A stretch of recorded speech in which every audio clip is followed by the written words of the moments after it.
Time to weigh in on proposed rule changes for watercrafts in order to keep invasive mussels out of the Flathead. 24 historic buildings and structures at Glacier National Park may soon be available for lease. And it was the scariest day on Wall Street in years, with the Dow plummeting more than 1,000 points. Powered by the Montana Television Network. This is the 10 o'clock news on KAJ, Montana's news leader. Good evening and thanks for joining us. I'm Don Fisher. The Flathead Valley is expecting to see some more snow, maybe at least a little bit, after getting some more today.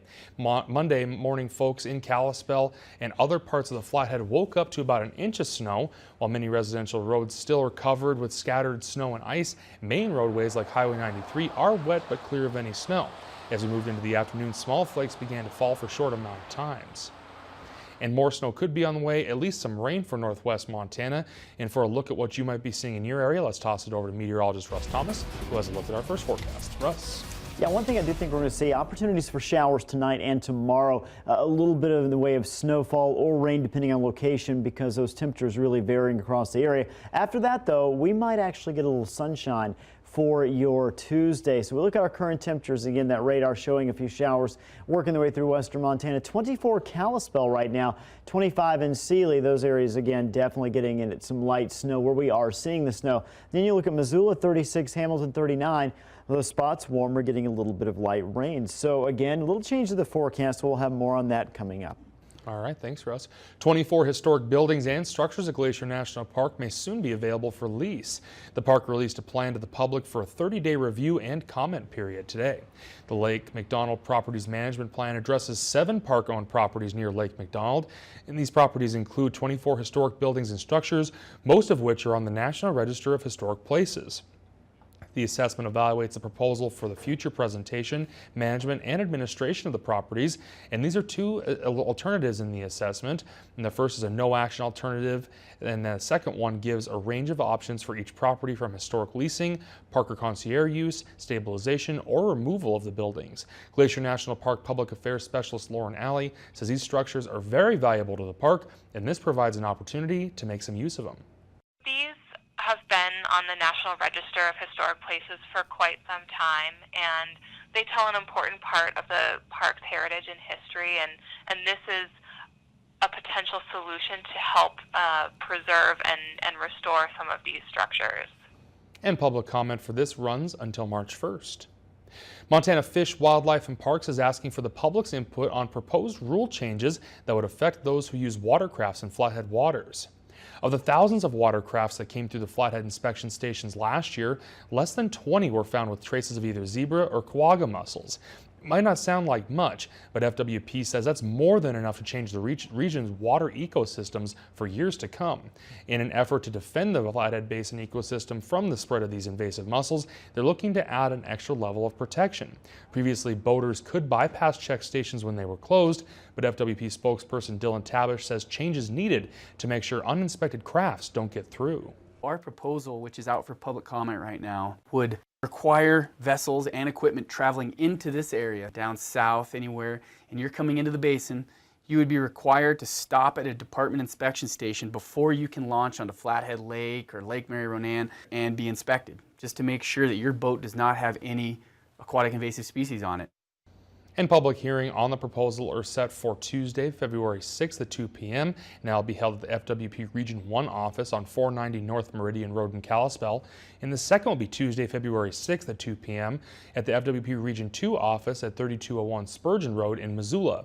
All comments must be received no later than this Friday, February 9th. Police say they are looking for 2 male suspects involved in a shooting on Friday afternoon that happened on the north side of Missoula. The shooting happened in an apartment complex on Turner Court when a 24-year-old male reported that he had been shot in one of the apartments. The victim's condition is unknown at this time, but he was conscious and breathing when taken to the hospital on Friday. Sergeant Travis Welsh says one of the suspects is described as a black male in his mid-20s, between 5'7" and 5'9" tall, and he may have a goatee. Welsh says he's believed to have a black or gray handgun. The second suspect is described as a white male in his mid-20s, stocky in height, with a 2 to 3 inch beard with reddish hair. Welsh says both suspects were wearing dark-colored hoodies and jeans on the day of the shooting, and anyone with information is asked to call Detective Guy Baker at 396-3217. The Missoula County Sheriff's Department now believes the fire, which destroyed a landmark restaurant west of Missoula, may not have been an accident. Now they're looking for more clues as they continue their investigation into the blaze that destroyed the 9 Mile Roadhouse restaurant in December. Frenchtown firefighters were called to the Roadhouse this evening of December 17th for a report of a structure fire. When they arrived, there was an inferno, and the restaurant was determined to be a total loss. Missoula Sheriff's deputies followed up, obtaining search warrants, naming the owners of the restaurant, Kella and Scott Blanky. The search warrant obtained by MTN were for GPS, call, and text records for both of them, and in court documents, detective listed arson as a potential cause, along with the violation of a protection order. The search warrant reveals Kella had a restraining order against naming her husband, and detectives told the judge that Kella believes that order was violated the night before the fire. The search warrant indicates that Scott's pickup truck was seen the night before the fire and the night of the fire. Kella told authorities she left the restaurant shortly before the fire started, and no charges have been filed against either party at this time, and this investigation is still ongoing. The Lewis and Clark County coroner has identified the man shot and killed by a sheriff's deputy outside of East Helena last week. 26-year-old Taylor Shorts of Townsend died during the incident last week, and Sheriff Leo Dutton also identified the deputy who fired on him as 29-year-old Andrew Blythe. Blythe had been in the department since 2009 and as a sworn deputy since 2011. Late last Thursday, deputies responded to a home on Casper Drive for a report of a man harming himself. Deputies arrived to find that Shorts had a gun and tried to negotiate with him. Dutton says when the negotiation failed, Blythe had to fire on Shorts to protect himself and others. The Montana Division of Criminal Investigation is still investigating this incident.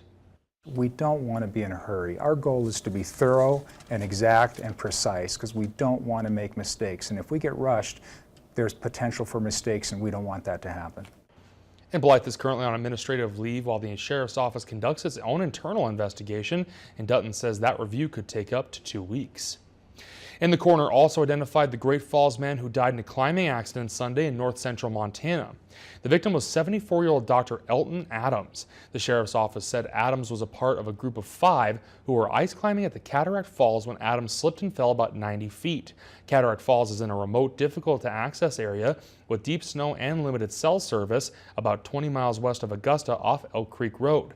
Sheriff Leo Dutton says first responders arrived at his location about 2 hours after the initial call because of weather.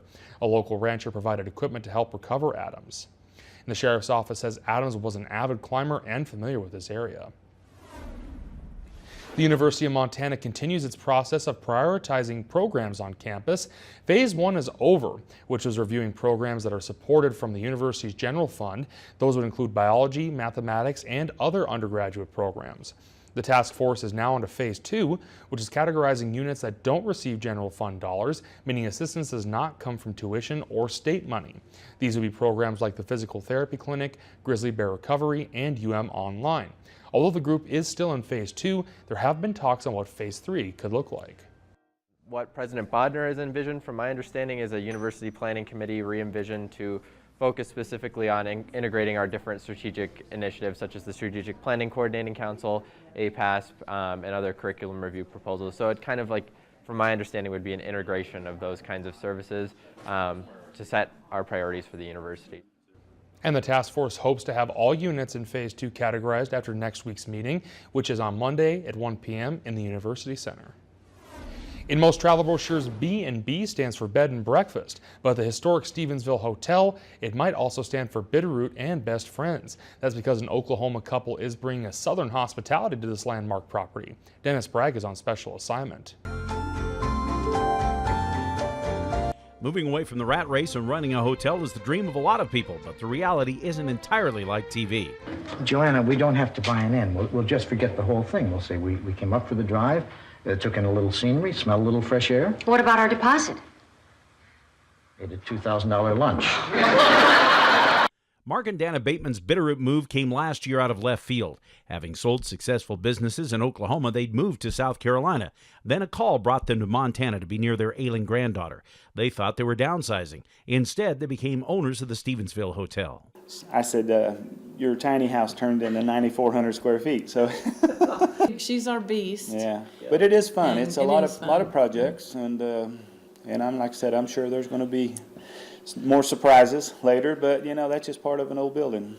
This hotel started as the Thornton Hospital in 1910, with use as a nursing home, even a children's daycare before it was renovated by former Mayor Gene Mimmack and Robbie Springs. For the Batemans, it was a turnkey source of new friends, making themselves at home. People come here with they'll sit with their shoes off, and like I said, their pajamas. So we've had a few that'll sit out here in their pajamas, and we don't mind at all. The kitchen is home style. There are games and books, touches of home, even a 6,000-piece puzzle that captured everyone's attention over Christmas. We literally had people sitting down there that didn't know each other. They were here visiting their family. They would come in, and that lamp was on top of it, and everybody was working. Finding puzzle pieces. It just kind of brought everybody together. Yeah. You know? We have gotten more hugs. There's so much bad in the world. And so you can come in here and kind of forget a little bit of that bad sometimes and feel a little bit of love. Marketing an historic property is unique. The Batemans reassure guests the hotel has modern amenities mixed with a hospital history, but business fundamentals are the same tools. In any business, you have to have a certain amount of hospitality, I feel, but this is just different, hands-on. You learn slow times, busy times, put back for the slow times. We do have updated, facilities and you do have to explain, yes, there are creaky floors because it's all wood. Mark and Dana say there are still a lot of things on the to-do list, but you just have to take it one step at a time. And that's why we tell people, just be patient with us, and it'll get done, but it may not all be done this summer, so. And with new paint selected and plenty of community support for what they've done so far, this couple is excited about the future and ready for whatever hard work is needed. We just make it a fun new adventure, and it's worked for us. Boy, it is hard work, though. I will tell whoever wants to do it, you can't be lazy. Putting a little southern charm in the West, and we get a lot of people get a kick out of that. Dennis Bragg on special assignment, MTN News, Stevensville. Back with the rest of your work week forecast. And later, the Dow takes a deep plunge today, but recovered somewhat. See what happened coming up.